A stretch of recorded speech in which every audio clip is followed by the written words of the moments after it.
Hello, everyone, and welcome to Body Bags. I'll be your reviewer for today. I'm Lonnie from Tats, and this week is a random week, and I decided I'm actually kind of surprised this movie's never been done on body bags before, but yeah, I decided I'm going to go ahead and review from 1984, the debut film of Joel and Ethan Coen. We have Blood Simple. This is the Criterion version, but anyway, so yeah, this is the movie that started off for the Coen brothers, and when you watch this movie, you'll definitely see elements in it that would definitely follow into future movies down the road, especially movies like Fargo. But yeah, this is it's a very simple story. It's more of it definitely has horror elements, and it definitely gets pretty bloody in some areas. But the movie is instead of like a full blown horror movie, the movie is kind of more like a kind of suspense thriller, more of a noir kind of a thriller, but still. It does have some very suspenseful and creepy moments in it. Now, the story we begin with two characters, Ray and Abby. Ray is played by John Getz, who you'll remember from David Cronenberg's version of The Fly. He played Stathis Barnes. And Abby is Frances McDormand. Don't think I really need to tell you who she is, but Fargo, Darkman. So anyway, they're in a car and they're talking and they're writing, and turns out that they're lovers. And let's see, here's the problem. Abby is actually married to a man named Julian, played by Dan Hedaya. Dan Hedaya, one of the biggest character actors of all time, easily. Been in more movies than you could shake a stick at. Television as well. Especially you remember him like what was his name, Tully from the Addams Family and stuff like that. So oh yeah, you'll definitely remember him. So anyway, so she's married to him, but Ray and Abby are having an affair, and that they're in love, and so they're in a hotel room and they're in bed together, and they're suspecting that they're being followed, but they're not entirely sure. But it turns out that actually they are being followed by a private detective named Loren, who's played by the late great Emmett Walsh, and honestly, it's like you got some good performances in this movie, but holy cow, Emmett Walsh, he steals this movie. I mean, he takes over this movie easily, and I'll get to him more in just a minute. But so anyway, uh, yeah, Lorraine goes back to Julian and tells him that that he's got proof that Abby and Ray are having an affair, and so Ray decides to or not Ray, but Julian decides to confront Abby, and he attacks her, and then Ray comes up and defends her, and they chase Julian away, and so Julian, being the spurned husband that he is, decides he wants to go ahead and he wants to get revenge on both Abby and Ray. He goes back to Loren and essentially hires him, for a murder. He hires him to kill the two of them. And so, but the thing is, though, is that Loren, turns out, is a very, very crooked, very shady, he's a very evil guy. And so he ends up kind of making it out like, oh, yeah, he did kill, he did do the job and everything else, but then he turns around and he attempts to try to kill Julian and stuff. And then you end up getting into this cat and mouse. I'm trying the best way not to give it all away, because for those who haven't seen the movie. But then you kind of get into this whole cat and mouse of, Ray comes to confront Julian because he actually works for Julian. Julian owns a bar, and Ray works for him, and that's how he and Abby met and fell in love. So he goes to confront Julian because Julian hasn't paid him any money, and so he goes to confront him, and he finds that Julian has been almost killed. But the thing is Julian thinks that actually, or not Julian, Ray thinks that Abby is the one who tried to kill Julian. And so, so Ray figures out of love for Abby, he's going to go ahead and Abby didn't finish the job in his mind, so he figures he's going to go ahead and do the job for her. So he tries to finish Julian off and everything, and it ends up being a very dark, very kind of bloody scene, very intense, suspenseful.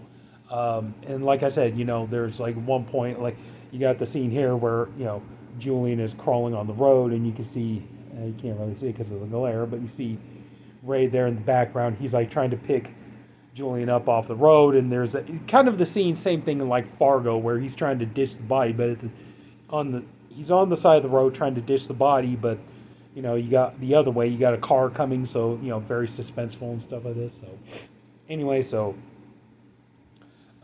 only thing is though is like there are some variations.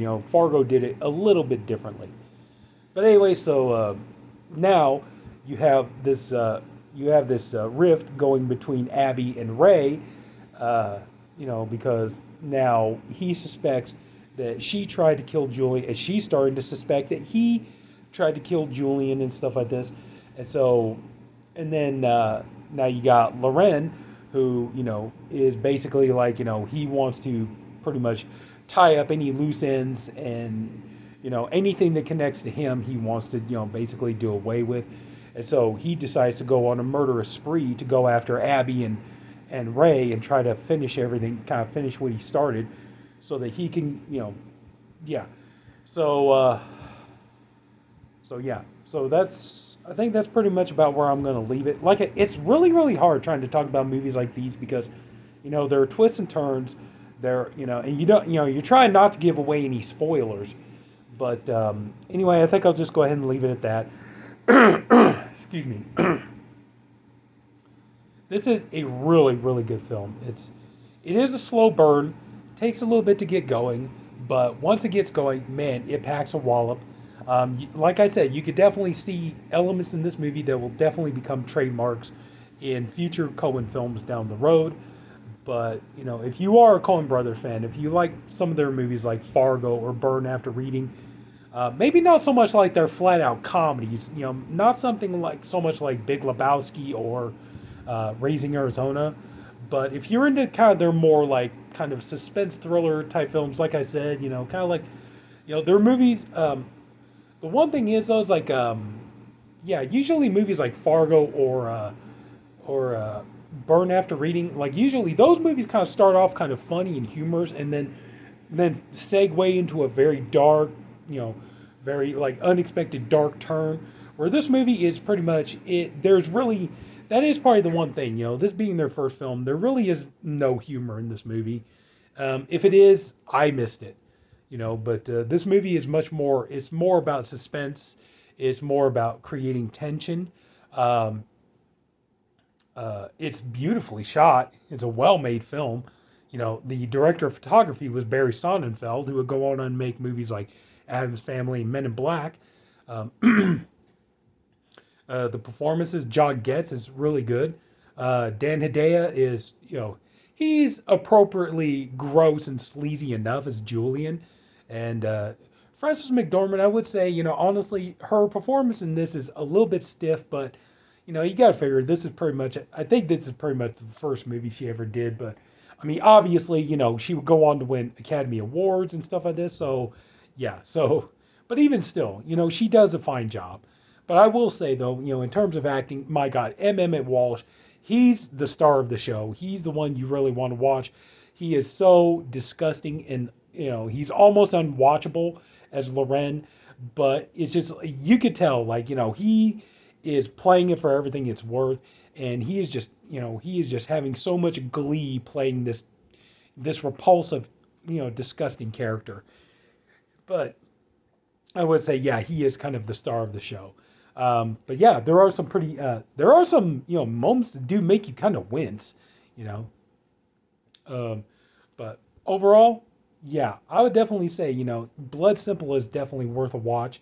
And, like I said, though, that's the only thing that's really missing is the humor that you usually associate with Coen Brothers films. And like I said, if there's humor in this, it must have gone over my head. I must have missed it because to me, this movie plays much more like a straight up, like suspense thriller, kind of a noir kind of, it definitely has a horror movie feel to it. There are definitely moments of tension. You get very much kind of I was definitely getting some kind of like Hitchcockian kind of like Rear Window vibes and stuff watching this movie.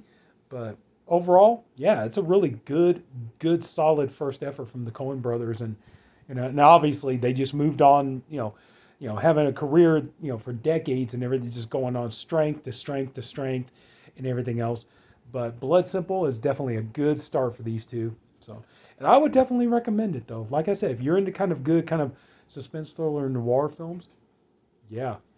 And it's and if you're curious, if you're somebody like I've seen, for instance, McDormand in a lot of movies. I've seen her in like I've seen her in Darkman. I've seen her in Fargo and this movie and that movie. Nomadland and all that stuff. I've seen her in all these movies. Kind of like to see where she gets her start and everything else too. So, but anyway, so yeah, Blood Simple. I would definitely recommend it. It's a good film. Yeah. So that's it. So if anybody took the time to watch all this, I thank you for doing it. And I appreciate you for doing it. I also hope you enjoyed the video. If you did, could you please leave it a like? If you haven't already, please go ahead and subscribe to the Body Bags channel. We have a different reviewer, one for every day of the week. I'm the Friday reviewer. And yeah, hopefully we're going to have a lot of good stuff to keep everybody entertained. We're talking about, we're talking about like trying to do some stuff on the weekends, maybe some extra videos and everything else. Hopefully kind of get everybody excited for that. So yeah, so hopefully stick around for that. So that's it, everybody. Take care. Have a good night, and I'll see you all later.